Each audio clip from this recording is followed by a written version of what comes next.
Assalamualaikum warahmatullahi wabarakatuh. Video ini saya tayangkan sebagai pemenuhan tugas UAS mata kuliah Pancasila. Sebelumnya, perkenalkan nama saya Fadila Yulanda Putri, NIM 210541100162, kelas 1D, dosen pengampu mata kuliah Pancasila Ibu Desi Puspitasari, SSMPD. Di sini saya akan menjelaskan mengenai 3 sub pokok bahasan. Yang pertama yaitu peran mahasiswa dalam menerapkan nilai-nilai Pancasila sebagai dasar negara.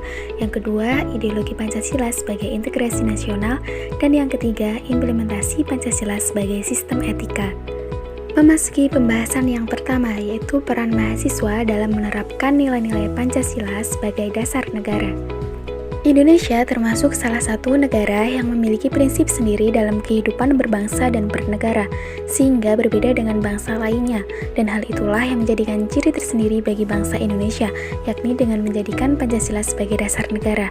Pancasila dipilih sebagai dasar negara Indonesia sebagai jati diri, sebagai ideologi, dan juga sebagai asas pemersatuan bangsa Indonesia. Pancasila sebagai dasar dan ideologi negara sangat diperlukan masyarakat Indonesia untuk menjaga keberadaan bangsa Indonesia, karena di dalam sila-sila Pancasila terdapat nilai-nilai luhur bangsa Indonesia yang sesuai dengan kepribadian bangsa Indonesia. Bangsa Indonesia telah menjadikan Pancasila sebagai dasar negara dan pandangan hidupnya dalam mengatur kehidupan berbangsa dan bernegara. Ditegaskan juga dalam pembukaan Undang-Undang Dasar 1945 pada alinea keempat bahwa bangsa Indonesia memiliki dasar dan pedoman dalam berbangsa dan bernegara, yakni Pancasila. Pancasila memiliki unsur-unsur penting di mana setiap unsur menekankan atau mengharuskan rakyat Indonesia untuk melaksanakan pengamalan Pancasila di dalam kehidupan masyarakat, berbangsa, dan bernegara. Oleh karena itu, nilai-nilai Pancasila tersebut harus mendasari segala tingkah laku masyarakat Indonesia, termasuk mahasiswa, karena salah satu peran dan fungsi mahasiswa yaitu guardian of value atau penjaga nilai-nilai, sehingga mahasiswa harus menjaga dan menjalankan nilai-nilai Pancasila tersebut dalam keadaan apapun. Mahasiswa harus dapat menerapkan Pancasila sebagai pedoman hidup. Mahasiswa harus tetap terus menjadi pribadi yang memiliki kematangan intelektual, kreatif, inovatif, dan memiliki jiwa sosial dan semangat pengabdian terhadap masyarakat, berbangsa, dan bernegara. Maka dari itu, mahasiswa harus dapat berperan aktif dalam melaksanakan Pancasila sebagai dasar negara. Mahasiswa harus terlebih dahulu menerapkan Pancasila di dalam kehidupan masyarakat. Masuk ke pembahasan kedua, yaitu ideologi Pancasila sebagai integrasi nasional. Kata idea berasal dari bahasa Yunani yaitu eidos yang artinya bentuk. Di samping itu masih ditemukan kata lain yakni idein yang berarti melihat. Dengan demikian secara harfiah ideologi berarti ilmu pengetahuan tentang ide-ide atau ajaran tentang pengertian-pengertian dasar. Dalam pengertian sehari-hari, idea disamakan dengan cita-cita yakni cita-cita yang bersifat tetap yang harus dicapai, sehingga cita-cita yang bersifat tetap itu sekaligus merupakan dasar, pandangan, atau faham. Sebagai ideologi, Pancasila tidak bersifat tertutup, melainkan menempatkan diri sebagai ideologi terbuka. Ideologi terbuka tidak hanya dapat dibenarkan, melainkan dibutuhkan. Oleh karena itu, ideologi terbuka adalah milik seluruh rakyat sehingga masyarakat dapat menemukan dirinya, kepribadiannya di dalam ideologi tersebut. Sebagai ideologi terbuka, Pancasila memiliki 3 dimensi, yaitu dimensi idealis, dimensi normatif, dan dimensi realistis. Menurut Aitojo Osman 1993 atau 1994, ideologi berperan dalam integrasi nasional, maka perlu dikaji bagaimana usaha yang harus dilaksanakan supaya ideologi senantiasa dapat berperan sebagai faktor integratif. Maka dari itu, perlu memiliki 3 dimensi, yaitu dimensi idealis, realis, dan fleksibilitas. Pertama, dapat dibedakan antara ideologi yang memiliki kerangka yang ideal dan menjunjung nilai-nilai moral, etik yang luhur dalam substansi maupun implementasinya, dengan ideologi yang tidak memilikinya. Kedua, ideologi yang baik tersebut perlu memiliki dimensi fleksibilitas untuk menyongsong kebutuhan bangsa dan perkembangan dunia. Sudah diketahui, ideologi berkembang dari pandangan hidup suatu bangsa sehingga lebih jelas perumusannya. Namun, ideologi dapat memiliki beberapa sifat negatif. Antara lain, ideologi cenderung melebih-lebihkan sudut pandangnya, bahkan tidak jarang menjadi doktriner, dalam artian cenderung memonopoli seluruh kebenaran atau sering memberikan ruang gerak bagi pengembangan pemikiran terhadapnya.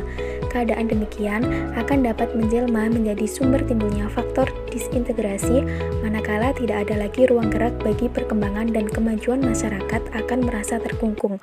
Keadaan tersebut merupakan suatu kondisi yang bukan saja tidak sesuai dengan laju perkembangan zaman. Oleh karena itu, bagaimanapun dipertahankan, maka pada saatnya akan meledak dan mengakibatkan terjadinya perpecahan bangsa dan disintegrasi nasional.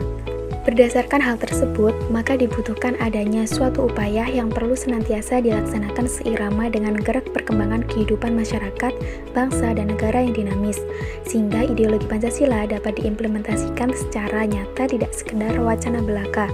Dengan terbentuknya Unit Kerja Presiden Pembinaan Ideologi Pancasila atau UKPPIP, maka menjadi tugas lembaga ini untuk lebih membumikan ideologi Pancasila ke seluruh kelompok-kelompok masyarakatnya yang berbhinneka tunggal ika, sehingga masyarakat Indonesia yang tersebar dari Sabang hingga Merauke, serta dari Miangas sampai Pulau Rote, merasa memiliki adanya ideologi Pancasila tersebut.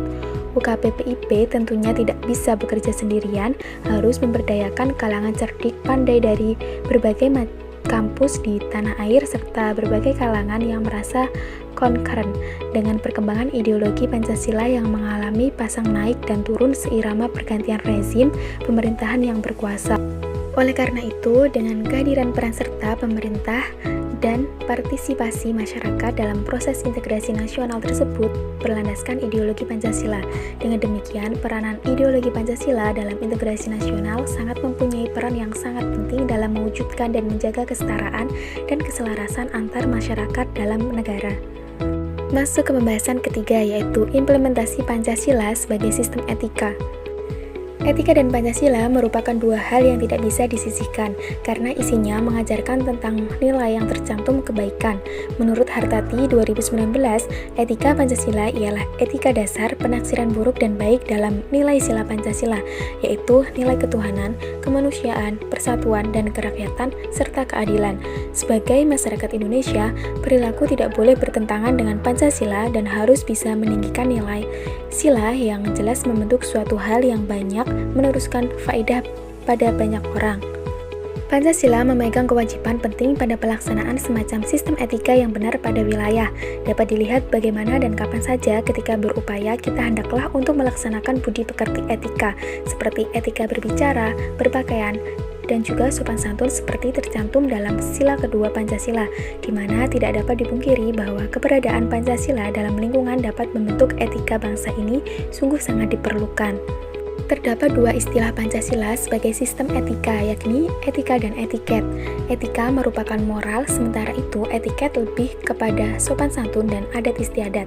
Pancasila sebagai sistem merupakan suatu tanda atau suatu kumpulan asas yang mendirikan suatu keseluruhan yang stabil, selaras, dan terpadu. Etika sendiri dilihat dari etimologi bahasanya, yaitu bersumber dari kata ethos, berasal dari bahasa Yunani di mana memiliki arti adat, karakter, atau kepribadian. Etika adalah bidang yang menuturkan tentang bagaimana kita menerapkan suatu ajaran tertentu, serta bagaimana masyarakat berperilaku serta melaksanakan kewajiban dengan beragam ajaran moral. Etika kehidupan berbangsa, bernegara, dan bermasyarakat bertujuan untuk pertama, memberikan landasan etik moral bagi seluruh komponen bangsa dalam menjalankan kehidupan kebangsaan dalam berbagai aspek. Kedua, menentukan pokok-pokok etika kehidupan bermasyarakat, berbangsa, dan bernegara. Ketiga, menjadi kerangka acuan dalam mengevaluasi pelaksanaan nilai-nilai etika dan moral dalam kehidupan bermasyarakat, berbangsa, dan bernegara. Etika kehidupan berbangsa meliputi etika sosial dan budaya. Etika ini bertolak dari rasa kemanusiaan yang mendalam dengan menampilkan kembali sikap jujur, saling peduli, saling memahami, saling menghargai, saling mencintai, dan tolong-menolong antara sesama manusia. Berikut merupakan sumber referensi yang saya pakai sebagai acuan pembuatan PPT ini. Baik, terima kasih. Hanya ini yang dapat saya sampaikan. Kurang dan lebihnya saya mohon maaf. Semoga video ini bermanfaat bagi para pembaca. Sekian, wassalamualaikum warahmatullahi wabarakatuh.